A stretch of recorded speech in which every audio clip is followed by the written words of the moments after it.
All right, ladies and gentlemen, here we go with game number 1 between Attero and Uhen. No, it is not Love Tomo Omo. It is, in fact, Uhen. Now, Uhen defeated Mentalist to come to the round of 16. Attero defeated Minigun to come to the round of 16. And we now have this PVZ on Damage Inc. Very interesting map. Damage Inc. I've never seen it before, to be honest. I'll make some thoughts about it in the near future here. But yeah, Attero taking out Minigun, that's a pretty impressive result. And Uhen, I haven't heard much about him, but taking out Mentalist. Mentalist, a pretty strong player in his own right. And this is the round of 8. So does that mean that these players have qualified? Or this is round of 16. Yeah. So if the winner of this match will advance to the round of 8, and the round of 8 gets you something, doesn't it? Yeah, the round of 8 actually, I think it's actually round of 4 that it starts working out. Yeah, good point. Round of 4 is when you have, of course, 8 people. Yes.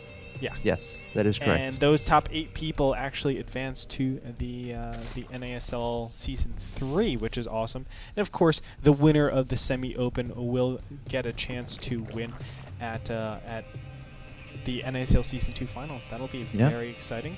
For now, we do have this ZVP going down here, and right away, we can see that Uhen has been scattered. Now, this is a one-on-one map. It's not, even though it seems like there's 4 corners, this is actually a one-on-one map, so they should know exactly where each other are.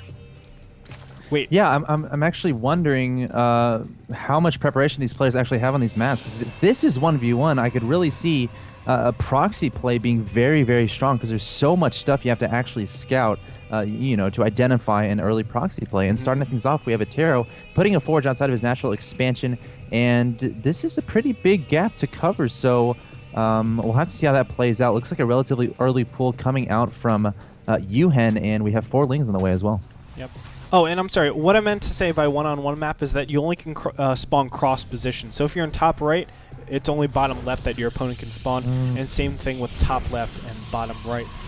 And as you said, we do have the Forge Fast Expand coming out from Attero, and I like this. I mean, you can see this small little narrow choke. You can easily block this off. You can see he's actually putting a pile on there.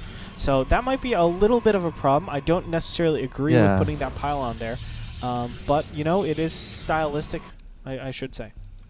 Yeah, I mean, I haven't seen a Protoss versus Zerg on this map before, but yeah, that second pylon does seem like it's in a weird location. It looks like it may have blocked off a building or 2, but this probe going to be fleeing back to the base cannon, taking out that Zergling.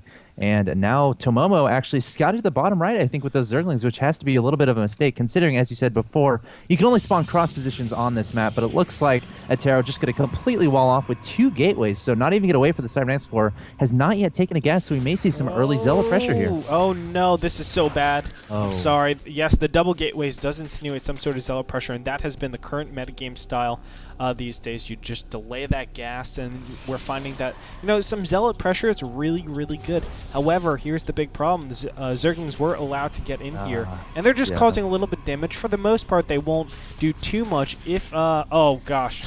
Okay, just to say that, all the probes get pulled off. But it shouldn't do too much damage, in my opinion.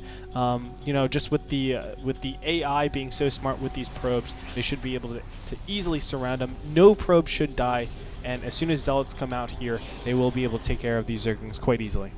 Yeah, and that shows the potential inexperience Attero has on this map. I mean, I thought personally that completely walled off the 2 gateways in the Forge, but no, the Zerglings were able to squeeze on by, and now they're going to be really annoying in the main base of Attero. He's going to be losing a lot of mining time trying to pursue these Zerglings with these probes. Zealot coming out, he's not going to chase those Zerglings down anytime soon, but I guess if there's any good news for Attero here, there's no link speed on the way, so he should be able to track those down in the near future. Yeah, it's kind of weird. We actually have double gas, and now Metabolic Boost gets put down, but he's still mining. Oh, there's a Baneling nest coming up right now. Oh, no. And we will see some sort of Zergling Baneling all-in, if I do say so myself, Axeltoss. Yeah, that sounds like, that looks like it's what it's going to be. I mean, we'll have to see when he stops that drone production and starts that Zergling production. But yeah, this Baneling nest should be finishing around the same time as Metabolic Boost, which is a nice timing. and we'll have to see if Attero can be prepared. The thing you need to defend against this is that sentry unit and plenty of them. He has a gas in his natural expansion, 2 gases in his main base, but only mining from 2 at the moment. So we'll have to see how fast he can get those sentries out. And I don't even think there's a Cybernetic core on the field. No, this is a big blunder. This is a big problem. You don't get 3 gas and then get your cybernetic core. You always get your cyber core. Yeah. Because, you know, I can see what Attero wants to do. He's trying to get his +1 attack, and he pushes out with these 4 zealots. Hopefully +1 will finish in time, although it's going to be actually very, very late to the party. But you get your cybernetic core because it really does not show any form of tech. It doesn't, like, give away what exactly you're going to do. And just get it out there so that you can just force your opponent to get a lot of those very important things like spore crawlers or you know, just so that they over defend, so that it might be a Stargate type of tech or it might be anything. But you know, Attero hasn't done that, and we can see that the hard counter is coming right now. Oh my god, and the Lings get by. Everything just going wrong for Attero. The Lings going to do so much damage in the main base. Oh, man. I bet they're going to target down the Cybernetics core as well, but Attero not looking good right now. Going to be fleeing back with the Zealots from the middle of the map and chrono boosting out 2 Zealots. He was also supply blocked for a large amount of time there, and all the probes are dying in the main base, and actually, they're going to clean it up, but at what cost? Losing so many probes there. And look at all those Lings convening outside of Attero's base. Oh, man. It's not just convenient. They are morphing up into those Banelings. We have a whole control group plus of Banelings, and I don't see any way for Attero to actually stop this. The sentries are on the way. If by some chance he can get those out, maybe he can start force fielding. That's enough Banelings to just get rid of the gateways altogether. Here we go. The Banelings are pushing forward, and the Zealots just melt so fast. The sentries finally get out of here, but the gateway, that one gateway is gone, sir. Yeah, this wall is no more, and Uhen is going to be able to get in here with all of these Lings. Attero losing all of those probes in his natural expansion mineral line, and there's the GG from Attero. So Attero is going to lose it 0-1. I mean, you know, it all came down to that beginning stage. When he doesn't get that cyber core, you can see just the power of those Banelings in that early stage. If you don't have sentries out, it really, really hurts Axel.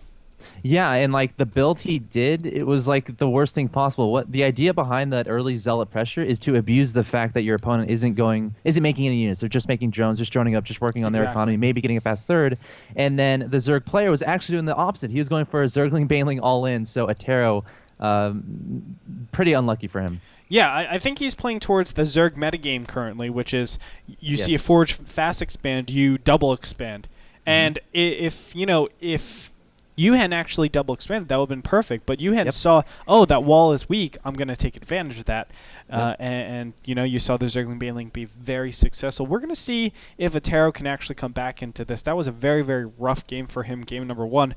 But let's go ahead and see in game number 2 if Attero can come back. We'll be back. This is Gretorp and Axeltoss with the round of 6 semi-open for the NASL Season 2.